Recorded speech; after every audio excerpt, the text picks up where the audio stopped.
Bonjour à tous et bienvenue sur votre chaîne. Vous mangez probablement de l'ail depuis des années, mais le faites-vous correctement. Car sans le savoir, vous pourriez annuler ses bienfaits, ou même nuire à votre santé. L'ail n'est pas qu'un simple condiment. C'est un véritable médicament naturel utilisé depuis 5000 ans. Les Égyptiens le donnaient aux esclaves pour leur force. Les Grecs l'utilisaient contre les infections. Aujourd'hui, la science confirme, l'ail possède des propriétés antibactériennes, antivirales et antifongiques exceptionnelles. Mais attention, mal utilisé, il peut devenir inutile, voire dangereux. Vous allez découvrir 11 pièges insidieux à éviter. Des erreurs simples, mais lourdes de conséquences. L'ail a quelque chose de franchement inattendu et surprenant. Et pourtant, elle est commise tous les jours. Alors installez-vous confortablement. On entre tout de suite dans le vif du sujet. Erreur numéro 1. Cuire l'ail trop longtemps. La lysine, le composé clé de l'ail, est très sensible à la chaleur. Si vous le cuisez trop, vous détruisez ses propriétés. C'est comme jeter un médicament dans le feu. Il reste le goût, mais plus aucune efficacité. Une étude de 2001 a montré que cuire l'ail plus de 10 minutes détruit 90% de son alicine. À 180 degrés Celsius, cette destruction est quasi instantanée.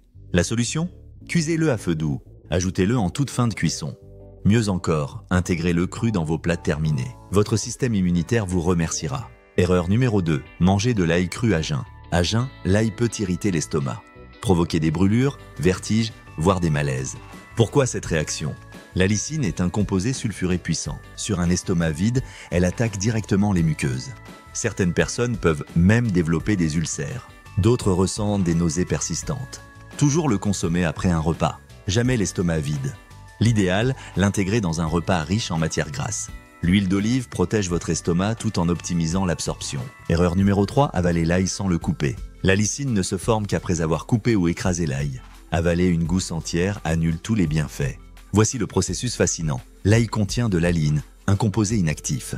Quand vous le coupez, l'enzyme alinase transforme l'aline en alicine.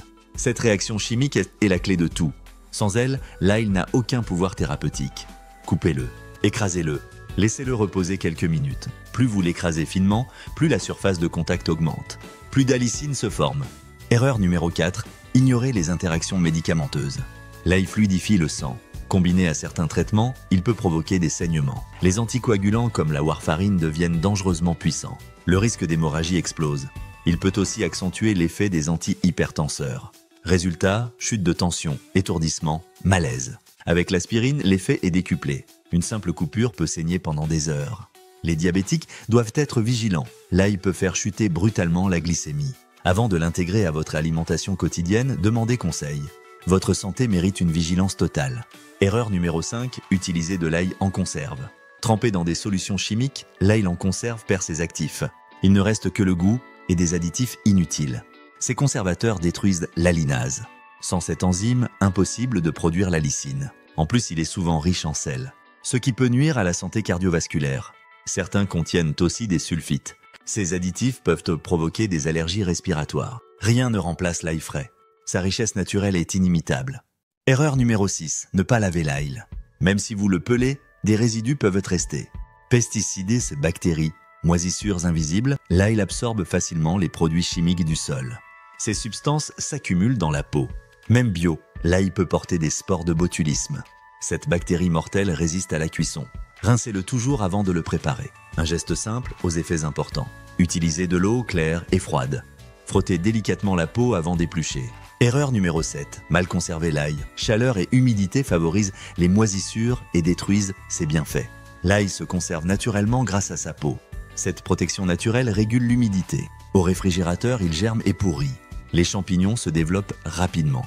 Près du four, la chaleur évapore ses huiles essentielles. Il perd sa puissance thérapeutique. Conservez-le dans un endroit sec, frais et aéré. Loin du four, du frigo ou des sources de chaleur. Un garde-manger ventilé, c'est l'idéal. Température stable entre 15 et 20 degrés. Si cette vidéo vous éclaire, pensez à vous abonner maintenant. Ça ne prend qu'une seconde et vous recevrez d'autres conseils utiles et fiables. Chaque semaine, je partage des astuces santé vérifiées scientifiquement pour prendre soin de vous naturellement. Erreur numéro 8, acheter de l'ail déjà pelé. C'est pratique, oui, mais ce confort a un prix. L'ail prépelé perd rapidement ses qualités et il est plus exposé aux bactéries et à l'oxydation. Sans sa peau protectrice, l'ail se déshydrate. Ses enzymes se dégradent en quelques heures. L'oxygène attaque directement l'aline. Cette précieuse molécule se transforme en composés inutiles. Pelez-le vous-même. C'est plus sûr et bien plus efficace. Astuce. Écrasez légèrement la gousse avec le plat du couteau. La peau se détache facilement. Erreur numéro 9, mettre l'ail au réfrigérateur. Le froid modifie sa texture et l'humidité le fait germer. Un ail germé perd sa richesse nutritionnelle. Il devient amer, moins digeste et bien moins utile. Le germe central consomme les nutriments de la gousse. La lysine disparaît progressivement. La texture devient caoutchouteuse. Le goût s'altère et devient désagréable. Gardez-le à température ambiante, au steak-nan dans un panier tressé ou un sac en toile. Évitez les sacs plastiques. Ils emprisonnent l'humidité et accélèrent la pourriture. Erreur numéro 10. Faire confiance aux compléments d'ail. Les gélules d'ail subissent souvent des traitements industriels. La chaleur détruit une grande partie de la lysine. Le séchage à haute température anéantit les enzymes. Il ne reste que de la poudre inerte. Et les additifs n'apportent aucun bénéfice. Parfois même, ils peuvent nuire à long terme. Certains compléments contiennent des stabilisants chimiques. Ces substances interfèrent avec l'absorption. L'ail frais, lui, contient une synergie naturelle inimitable. C'est lui qu'il faut privilégier. Plus de 400 composés actifs travaillent ensemble. Cette complexité ne peut être reproduite artificiellement. Erreur numéro 11. Consommez l'ail immédiatement après l'avoir coupé. Couper l'ail déclenche une transformation enzymatique. Elle met 10 à 15 minutes à produire la lysine. Si vous le mangez trop tôt, vous stoppez ce processus et vous perdez l'essentiel de ses bienfaits. Cette réaction chimique est progressive. Le pic d'alicine survient après 15 minutes exactement. Laissez-le reposer. C'est ce temps qui fait de l'ail un véritable remède naturel. Profitez-en pour préparer le reste de votre plat ou simplement pour savourer son arôme qui se développe. Comment consommer l'ail correctement? 1 à 2 gousses par jour maximum. Plus ne signifie pas mieux.